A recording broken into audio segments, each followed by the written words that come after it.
The presidency of the United States can be an elusive thing. Just ask William Jennings Bryan, who ran 3 times and lost, or Hillary Clinton, who was the favorite in 2008, ended up losing to this new guy, Barack Obama. The fact of the matter is that nothing's a guarantee in presidential politics. So today I want to share with you a few guys who thought they were going to be president, who were this close, but didn't get it. Thomas E. Dewey is going to go first. Thomas Dewey was the governor of New York, pretty popular, and the favorite against Harry Truman in 1948. So with Truman's Democratic Party split and general unpopularity, it was thought that he had absolutely no chance of winning. So what did Truman do?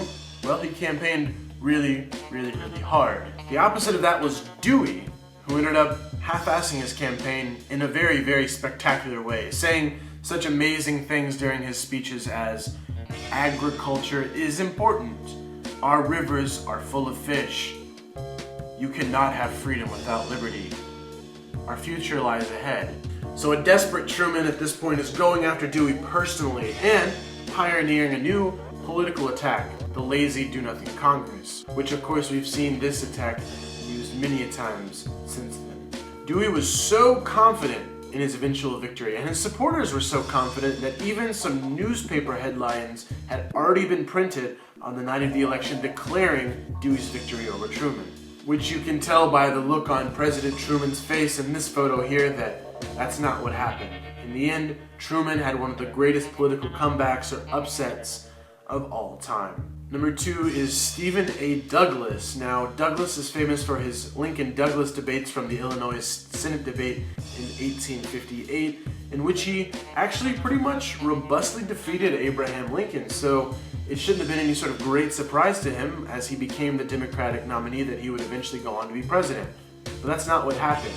At this time, the Democratic Party is splitting between people like Douglas, who are trying their best to keep the Union together, the Unionist Democrats in the North, and the Southern Democrats, who think those Democrats in the North aren't doing enough to protect the institution of slavery. So, the Democratic Party split. Douglas, who had defeated President Lincoln in the past, or defeated then just Abraham Lincoln in the past, ended up going on to lose to Abraham Lincoln in the election of 1860. We know what happened after that. Number 3 is William Henry Harrison. And even though Harrison technically was president in 1841, it was only for a very short period of time. And that's because on Inauguration Day of 1841, rather than go in the horse-drawn carriage provided, he decided he wanted to be the general type that he was an old man after all, 67, and ride a horse to give his speech, to deliver his speech.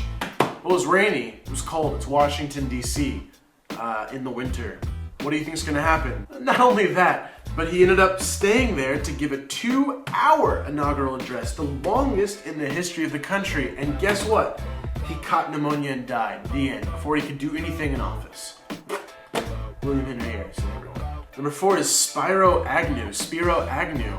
I never knew how to say his name properly. None of my teachers did either. Anyway, Spiro, we'll just call him Agnew, was President Nixon's vice president from 69 until 73. So he made it all the way with Nixon through re-election. So you would think when Nixon resigned during the Watergate scandal, well, who's going to take over? Agnew, of course. But there was one thing that happened prior to that. So after re-election in 1972, Agnew was investigated for a few things, among them taking up to, or at least $100,000 in bribes, which I think is $50 billion in today's dollars, something like that. Inflation's kind of crazy.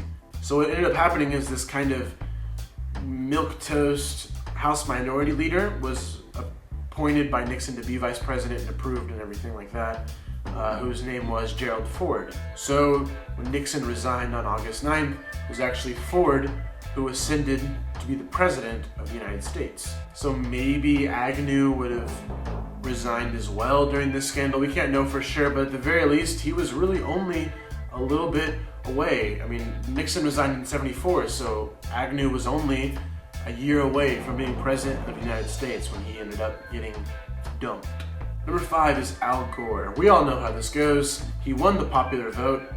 He probably won the state of Florida, but the Supreme Court wouldn't allow for a recount. Not quite as interesting as the battle between John Quincy Adams and Andrew Jackson, but hey, Modern times doesn't get more dramatic than Bush v. Gore. Before you go, a little bit of trivia. So who is the only president to not only not have been elected president, but not to have been elected vice president? So the only president that was completely unelected from the presidency to the vice presidency, the vice presidency to the presidency.